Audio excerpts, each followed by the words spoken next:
Hello. On this video, we are going to see how to sketch the graph of this function using two different methods. First, we're gonna use the form y equals a, in this case, cosine k times x minus b plus c. So we are gonna turn this function into this form. It's almost there. We just have to factor the two. So we're gonna write 3 times the cosine of, if we factor the 2, I'm gonna put some square brackets. So I'm gonna factor the 2. If I'm factoring a 2, that means that I need to divide by 2 both values inside the parentheses. So 2x divided by 2, I only keep the x, and I'm dividing by 2 exactly because I wanted to have the x with a coefficient of 1. And half of pi over 2 is just pi over 4 minus 1. I'm gonna get rid of this. So that's the factor version of the a cosine of k times x minus b plus c. And if you feel more comfortable, we can put the square brackets here as well, just to be aware that the cosine is having all of that as its argument. Now, what this means is that a is the amplitude. So in this case, the amplitude is the absolute value of -3, so this graph will have an amplitude of 3. Then this k, or the 2, will allow us to find the period of this graph. The period is usually 2 pi, but in this case, 2 pi over k. 2 pi, k is equal to 2. This is our k. So we're going to have 2 pi over 2. That means our period is pi. But there's an important thing, a negative value here. So we have a reflection as well. So let's set the boundaries of that complete cycle without the shifting. We're going to deal with the shifted in a moment. So we're going to have an amplitude of 3. That means that from the x-axis, 3 units up and 3 units down. And the period means that we have to fit the cosine wave inside those boundaries. A full cycle, a complete cycle, needs to happen inside of those boundaries. We would usually start up here, and then we would split the box in half to reach the minimum. And in between those two, we would split this into 2, and we would have the x-intercepts. But because of the minus, the whole thing is going to change. Instead of having the 2 maximums here, having this as a maximum, we're going to turn that into the minimum value. So they're going to switch places. Instead of being up here, we're going to end up, and that's because of this minus. And this right here is going to turn into a minimum, and the minimum will turn into a maximum. The x-intercepts right now are going to stay exactly the same. So just like that, we have covered this and this. So we are going to just draw a rough sketch of the graph.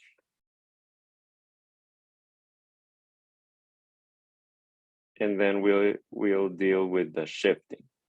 So that's the graph, but we still have a few things that we need to take care of. So I'm gonna get rid of that because we already have the graph, and to have space to do our shifting. Now, what this means is that the graph, the V, is gonna shift to the right and down. Pi over 4 to the right and 1 unit down. So this will end up as positive. pi over 4, if you notice, this is pi. So each division is pi over 4. Pi over 4, 2 pi over 4, 3 pi over 4, and 4 pi over 4. So that means that we are just gonna do one jump to the right, just one space to the right. And on the y-axis, every 2 squares is a unit. So we need to grab every point and jump pi over 4 to the right and -1 down. So the new position of this coordinate is pi over 4, comma -4. Now the next one, instead of being pi over 4, now it will jump into pi halves and 1 unit down. Same here, to the right and a unit down, to the right and 1 unit down, and to the right and 1 unit down. So the same shape, we're gonna try to replicate the same shape, but now at its new position.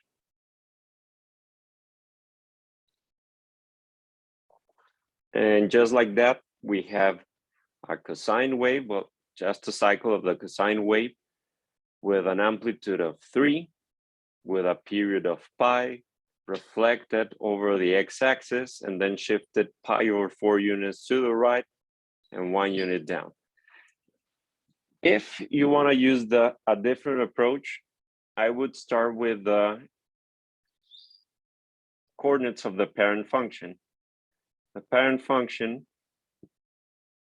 starts at 0, 0, 1, ends at 2 pi, 1, then we have here pi, -1, then pi halves, and 3 pi over 2 over here. So your parent function looks like this, and it has the x and y coordinates as you will see now. So the coordinates are 0, pi over 2, pi, 3 pi over 2, and 2 pi. And the y values, as you can see, are 1, then we have a 0, then a -1, a 0 once again, and finally another 1. The next step is pretty simple. Whatever's inside of the cosine or the sine is going to affect your x values. And you're going to set those x values equal to what you have inside of the cosine or the sine. That means that you're going to do 2x minus pi over 2 equals 0, 2x minus pi over 2 equals pi over 2, 2x minus pi over 2 equals pi, 2x minus pi over 2 equals 3 pi over 2, 2x minus pi over 2 equals 2 pi. And we just have a -3 and a -1. Those are affecting the cosine. So it is after the evaluation, you multiply by -3 and subtract 1. So those 1, 0, -1, 0, and 1 are values that we got after the evaluation. So we need to do the same thing. Multiply by 3 and then subtract 1 to every value. So everything that you see outside of the cosine will affect your output. I forgot the -1.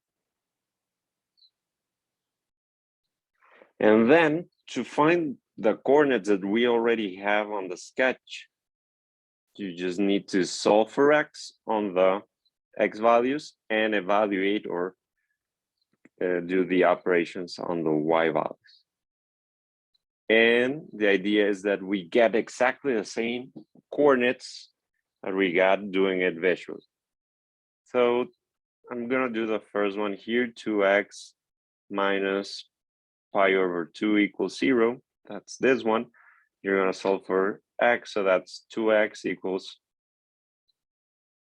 pi over 2, x equals pi over 4. So the first one is pi over 4. And 3 minus 3 times 1, that's minus 3.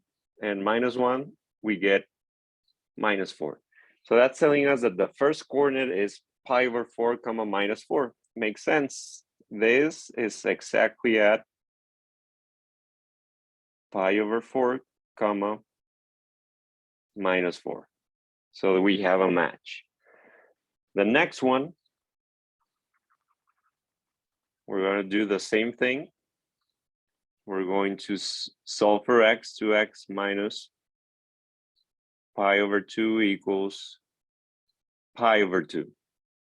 So this means that we are going to end up with 2x equals pi over 2 plus pi over 2. So that's just pi, 2 pi over 2. So 2x equals pi. That means that x will be pi over 2. That's the second one. And then minus 3 times 0, that's 0, minus 1, we end up with a minus 1.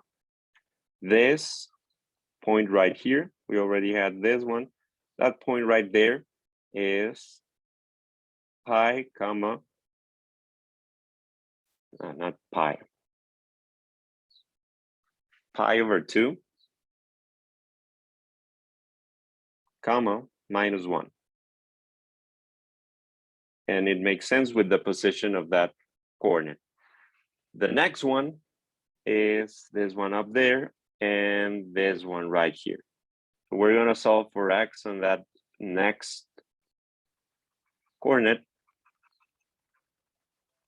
And we're going to end up with 2x minus pi over 2 equals pi.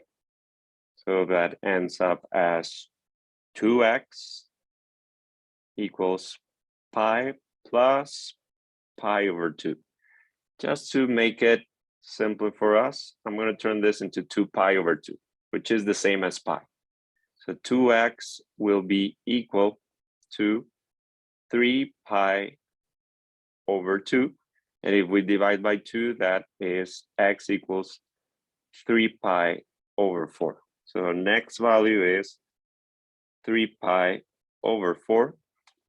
Then minus 3 times minus 1, that's positive 3 minus 1, gonna be positive 2. So that makes sense with the position of this one at 3 pi over 4 comma 2. If you notice, each value is pi over 4 away from the previous value. So if we're here at 3 pi over 4, the next value should be 4 pi over 4 or pi. So that if you solve this, you're going to end up with pi. And 3 times minus 3 times 0 minus 1, you're going to get a minus 1. So this coordinate is pi comma minus 1.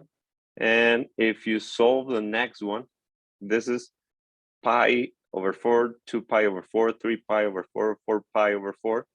The last one, or if you solve this equation right here, you're going to end up with 5 pi over 4 minus 3 times 1, that's minus 3, and minus 1, that's minus 4.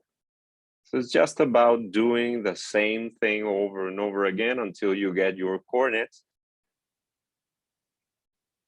In this case, 5 pi over 4 comma minus 4. So if the blue one is on the way, we can get rid of it and just end with the final graph. That's how the graph should look if you do it visually, or if you do it point by point.